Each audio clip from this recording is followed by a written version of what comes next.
പറഞ്ഞത്. കമ്മിറ്റി നമ്മൾ പറഞ്ഞത് ഓണറേറിയം വർധനവും വിരമിക്കൽ ആനുകൂല്യം പ്രഖ്യാപിക്കുന്നതിന് വേണ്ടിയിട്ട് ഒരു കമ്മിറ്റി പഠനം നടത്തിയിട്ട് അതിൻ്റെ ആവശ്യമില്ല. ഇവിടെ അങ്ങനെയല്ല പ്രഖ്യാപിച്ചുകൊണ്ടിരിക്കുന്നത്.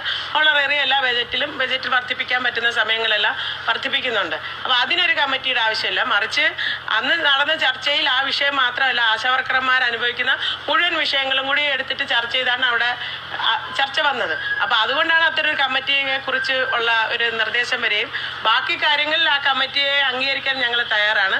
ഈ 2 വിഷയങ്ങളിൽ അംഗീകരിക്കാൻ കഴിയില്ല എന്നാണ് നമ്മൾ പറഞ്ഞത്. ഒരു 3 മാസത്തിനുള്ളിൽ ചില കാര്യങ്ങൾ നടത്താമെന്നുള്ള കമ്മിറ്റി വയ്ക്കാം. തുടങ്ങിയ കാര്യങ്ങളും തത്വത്തിൽ ഓണറേറിയം വർധന ഗവൺമെൻറ് അംഗീകരിക്കുന്നുണ്ട് എന്നതിൽ തുടക്കത്തിൽ പറയുന്നുണ്ട്. അതിൻ്റെ മിനിറ്റ്സിൽ തന്നെ പറയുന്നുണ്ട്. അപ്പോൾ അതെല്ലാം വെച്ചുകൊണ്ട് നിങ്ങൾക്ക് സമരത്തിൽ ഒരു അവസാനിപ്പിച്ചുകൂടെ എന്നുള്ളതാണ് മിനിസ്റ്ററുടെ ഒരു അഭിപ്രായം. ഞങ്ങളപ്പോൾ അഭിപ്രായം തിരിച്ചു പറഞ്ഞു. ഞങ്ങൾ വളരെ താന്നിട്ടുണ്ട്. ഞങ്ങളെ സംബന്ധിച്ചിടത്തോളം ഒരു മോണിറ്ററി ബെനിഫിറ്റ് ഉണ്ടായിക്കൊണ്ടേ പോകാൻ പറ്റും. ഞങ്ങൾ മുന്നോട്ട് വെച്ചിട്ടുള്ള ഓണറേറിയം വർധനവ് അത് ഗവൺമെൻറ് അംഗീകരിക്കും. അതേപോലെ തന്നെ പിരിഞ്ഞു പോകുമ്പോൾ ഒരു തുക അവർക്ക് നൽകണം. ഈ 2 കാര്യത്തിൽ ആണ് ഞങ്ങൾ നിൽക്കുന്നത്. അത് വീണ്ടും പരിഗണിക്കണം. അതിനുവേണ്ടി തൊഴിലുറപ്പ് മിനിസ്റ്റർ എന്ന നിലയ്ക്ക് ഇതിൽ ഇടപെടണം എന്ന് വീണ്ടും പറയുകയുണ്ടായി.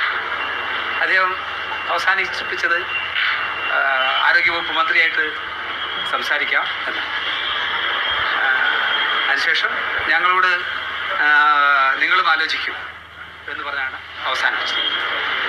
ഇതാണ് ഇന്ന് നടന്നിട്ടുള്ള കാര്യം. ഞങ്ങൾ മറ്റ് യൂണിയനുകളുമായിട്ടും കൂടി ആലോചിച്ചിട്ട് കോൺസ്റ്റിറ്റ്യൂട്ട് ചെയ്യത്തുള്ളതാണ് ഇന്ന് മിനിസ്റ്റർ പറഞ്ഞത്.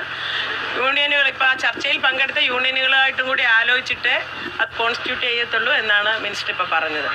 അദ്ദേഹം പറഞ്ഞ മറ്റൊരു കാര്യമുണ്ട്.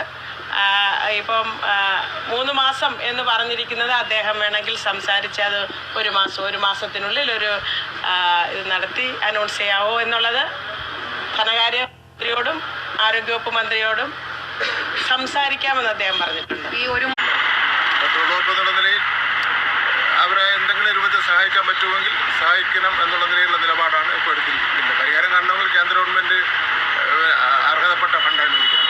ബഹുമാനപ്പെട്ട മന്ത്രി വീണ നല്ല നിലയിലുള്ള മുൻകൈ എടുത്തിട്ടുണ്ട്. 2-3 പ്രാവശ്യം കേന്ദ്ര ഗവൺമെൻറ്റിൽ ചെന്ന് കണ്ടിട്ടുണ്ട്, മന്ത്രിമാരെ കണ്ടിട്ടുണ്ട്. അവരാരും അനങ്ങുന്നില്ല. അതാണ് ഒരു പ്രശ്നം എന്ന് പറഞ്ഞാൽ. യഥാർത്ഥത്തിൽ സമരം ചെയ്യുന്ന ജീവനക്കാർ പ്രശ്നം മനസ്സിലാക്കുന്നില്ല എന്നുള്ളതാണ് ഏറ്റവും പ്രധാനപ്പെട്ട പ്രശ്നം.